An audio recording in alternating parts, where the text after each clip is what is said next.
Oi, aqui é Esther Carrilho. Eu estou aqui mais uma vez com Dinâmicas Palavras, a última parte sobre o Salmo 139.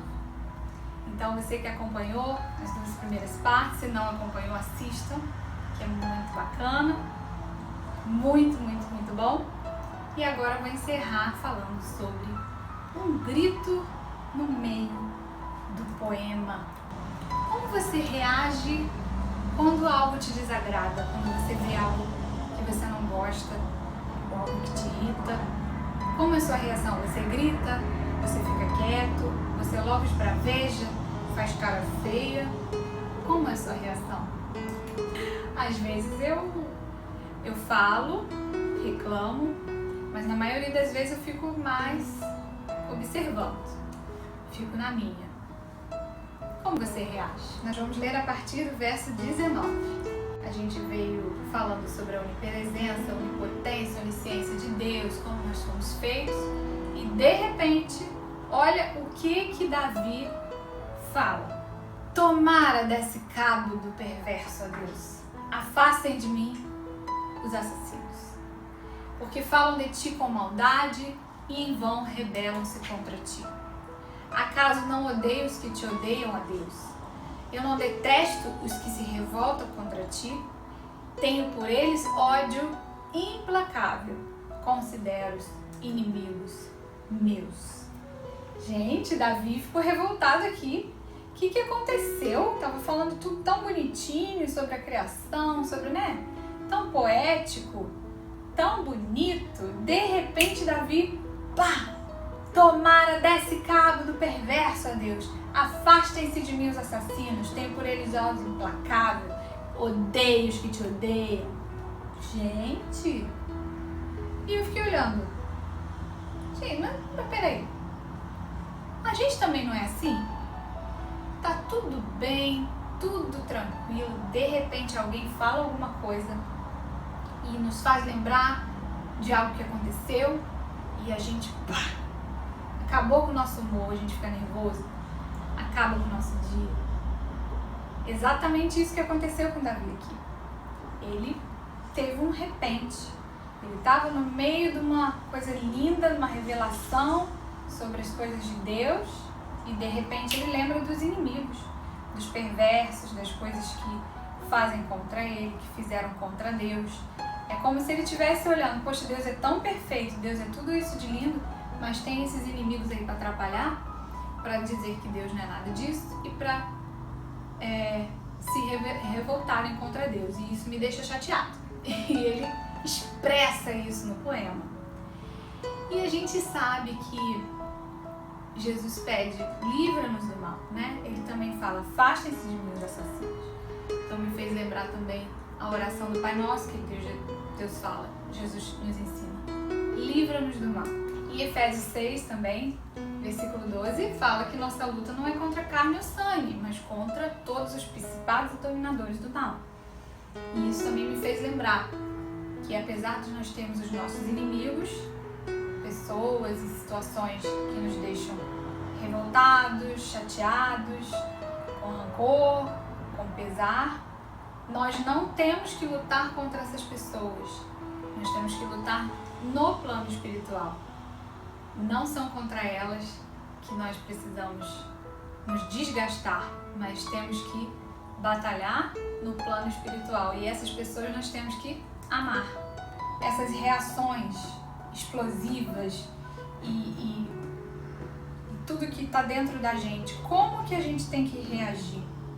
Como que a palavra de Deus nos ensina a reagir a essas explosões loucas aí que a gente tem ao longo do dia?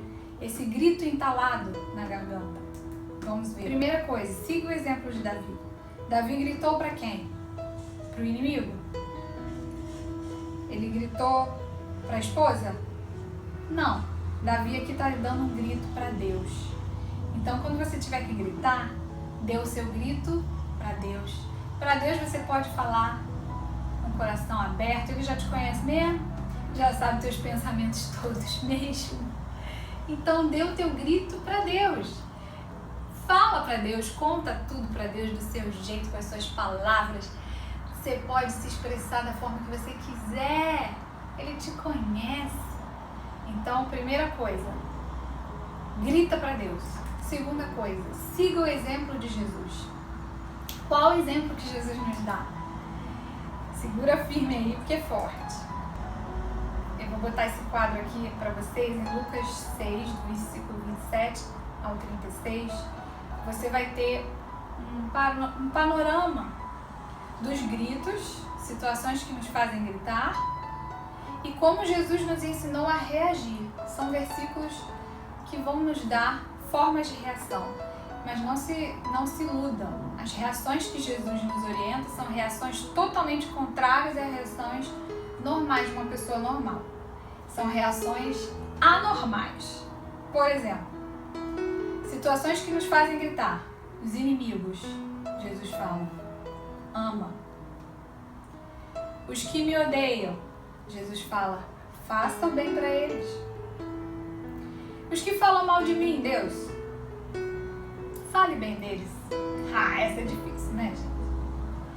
Os que me maltratam, ore por eles. E quem bateu no meu rosto, dê a outra face para ele bater do outro lado. O que me tirou algum bem, me deixou no prejuízo, me deixou endividado, dê a ele algo a mais. Olha o que Jesus está nos ensinando. Aquele que me pede algo, dê a ele. Aquele chato que fica te pedindo um monte de coisa, dê a ele. Alguém que leva embora algo que é meu, alguém que rouba o que é meu precioso. Tem muitas coisas que podem ser roubadas da gente, não é só coisa física, material, coisas emocionais também. Não exija devolução. E por final ele encerra com uma frase que resume tudo. Se tiver alguma outra situação acontecendo com você, essa frase vai te dar a resposta também.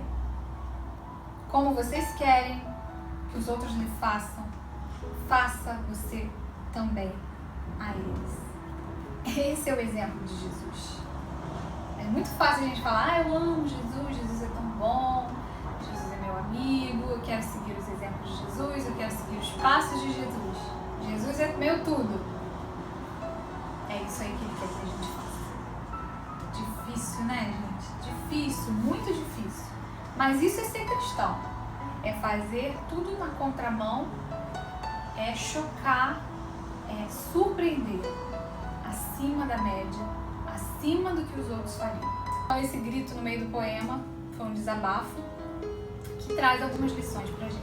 E por último, agora nós vamos ler os dois últimos versículos, o 23 e o 24, que são 3 pedidos especiais que Davi faz para Deus. São 3 pedidos especiais, porém, vou dizer, muito difíceis, tá, de se fazer. Olha só o que Davi pede. Ele fala, sonda-me, ó Deus. Então a gente viu que no primeiro versículo ele fala, Senhor, tu me sondas, né? Senhor, tu me sondas. E agora ele volta e fala de novo. Não, Deus, eu quero sim que o Senhor volte e sonda de novo. É como se ele estivesse reiterando, Deus, eu sei que tu me sondas, mas volta e sonda-me. Eu deixo, eu abro aqui meu coração, eu deixo o Senhor me sondar. É dar liberdade para Deus. Então o primeiro pedido, sonda-me, dá uma liberdade para Deus, para conhecer o seu coração. Sonda-me e conhece o meu coração. O segundo pedido especial, prova-me. Prova-me e conhece os meus pensamentos. Gente, olha o que ele está pedindo. Prova-me. Prova-me e conhece os meus pensamentos. Está pedindo para ser colocado na prova. Está pedindo, Deus, me refina. Pode me moldar. Pode me quebrar. Pode fazer comigo o que você quiser. Pode me testar. Você tem coragem de fazer esse pedido para Deus? Deus, me prova. Você está dizendo para Deus, Deus, eu aceito passar pelo deserto, eu aceito ser humilhado, eu aceito ser diminuído. ser testado, ser depurado. Prova-me e conhece os meus pensamentos. Terceiro pedido, guia-me. Guia-me por um caminho eterno. Guia-me pelo caminho eterno. Guiar é outra coisa muito difícil. Você deixar você ser guiado por Deus. Lá no início do Salmo, ele fala: conheces todos os meus caminhos. Caminho está muito relacionado à escolha. Caminho é escolha. Quando você lê a palavra caminho, significa escolha. Ou seja, guia-me pelos meus caminhos. Guia as minhas escolhas. Vamos lembrar da vontade de Deus ali, ó. Faça a tua vontade, sabe? E vê se há em mim algum caminho mau. Ou seja, vê se há alguma escolha ruim e guia-me pelo caminho eterno. Então você tem coragem de fazer esses 3 pedidos para Deus? E olha que interessante. Sonda-me está relacionado à onisciência de Deus, ou seja, conhecimento. Sonda-me. Prova-me. Onipotência de Deus, poder dele para fazer. E guia-me. Onipresença de Deus. Então, o Salmo realmente fala da onipotência, onipresença e onisciência, e nos 3 pedidos também, onipotência, onisciência e onipresença de Deus. Que lindo isso! Mas você tem coragem de fazer esses 3 pedidos para Deus? Porque são pedidos de total liberdade. São pedidos para quem realmente quer ter intimidade com Deus. Se você quer ter intimidade com Deus, se você quer fazer a vontade de Deus, você tem coragem de fazer esses 3 pedidos. E agora, por último, eu quero falar sobre o caminho eterno. Gente, o que é esse caminho eterno? Eu vejo que esse salmo se encerra com um nome que está sobre todo o nome. O caminho, a verdade e a vida. Jesus. O caminho eterno é Jesus. E eu posso afirmar isso porque o livro de Salmos é um livro profético. O livro de Salmos, ele não fala apenas de canções bonitas pra gente ficar cantando, né? Se alegrando. Não! O livro de Salmos, ele aponta para Jesus o tempo inteiro. Comece a ler a Bíblia no Antigo Testamento olhando para Jesus. E você vai ver que Jesus aparece o tempo todo. E no livro de Salmos não é diferente. Davi foi um profeta também. E ele profetizou Jesus. E quando ele fala, guia-me pelo caminho eterno, ele está me dizendo, guia-me pelo caminho, pela verdade e a vida. Jesus, o único caminho que me leva para a eternidade. Então, gente, eu encerro o Salmo 139 com o nome de Jesus. E eu encerro dizendo para você, grite para Deus. Siga o exemplo de Jesus, de como reagir aos gritos, às situações difíceis da vida que te irritam e que te deixam nervoso. E tenha coragem de fazer esses 3 pedidos especiais se você quer ter intimidade com Deus e se você quer que Ele se cumpra à vontade na sua vida. Então, esse Salmo 139, ele realmente nos cerca por trás e por diante. E ele nos faz um ciclo completo da nossa vida. Então, se você gostou, compartilha essas palavras com seus amigos, com aquelas pessoas que precisam ouvir uma palavra de Deus. E continue acompanhando aqui no canal, sempre vai ter uma palavra nova para você. Eu vou estar sempre trazendo novidades. Amém? Então, fiquem na paz. Um beijo grande e até a próxima.